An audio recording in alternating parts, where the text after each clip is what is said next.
পরিদর্শনে এসেছি। আমি যখন সংসদে ছিলাম, সংসদ চলাকালীন সময় আমি বিভিন্ন লাইভ ভিডিওর মাধ্যমে দেখতে পেরেছি যে এই স্কুলের মাঠে হাঁটু পরিমাণ পানি। আমি দেখেছি বাচ্চাদেরকে কাঁধে করে স্কুলে নিয়ে আসার দৃশ্য আমি সংসদ থেকে দেখেছি।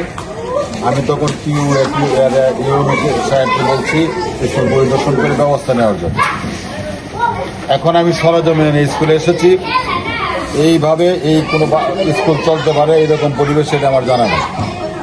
মাঠ কর্দমাক্ত, বিদ্যালয়ের ছাদ দিয়ে পানি পড়ে, বিদ্যালয়ের রাস্তা নাই। আমাদের ইদ্রিস জায়গা না দিলে এই স্কুলের আসা যাওয়ার পথই বন্ধ হয়ে যায়। আমি ইদ্রিসকে ধন্যবাদ জানাই, সে নিজের জায়গা দেওয়ায় স্কুলের আসা যাওয়ার পথ করে দিয়েছে। এখন আধুনিক যুগ, মানুষ চায় ভালো মানের স্কুলে লেখাপড়া, তার বাচ্চাকে লেখাপড়া করানোর জন্য। এখানে আসারই রাস্তা নেই। মাঠ কর্দমাক্ত, বিদ্যালয়ের ছাদ দিয়ে পানি পড়ে এবং সমস্ত এনভায়রনমেন্টটা হলো শিক্ষার অনুকূলে না। আমি এই জন্য আজকে পরিদর্শনে এসেছি।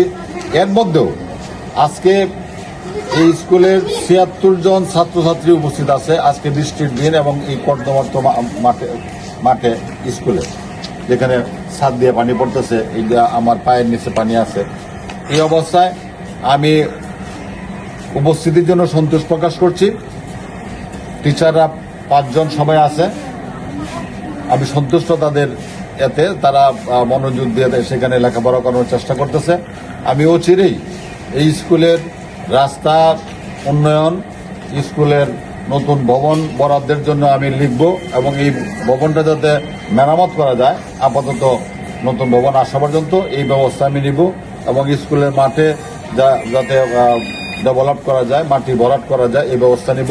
এবং স্কুলের মাঠের থেকে যে পানি সরানোর যে রাস্তা, এইটা আমার যে মেম্বার সাহেব আছে, মেম্বার সাহেবকে আমি দায়িত্ব দিয়ে গেলাম। যদি উনি কোথাও বাধাগ্রস্ত হয়, সমস্যার সম্মুখীন হয়, আমাকে জানাবেন, আমি বাকি ব্যবস্থা আমি নিব। পানি সরাতে হবে, এটা একটা স্কুল। আমরাও ছোট সময় স্কুলে পড়েছি, এইরকম অবস্থায় কখনো আমরা লেখাপড়া করি নাই।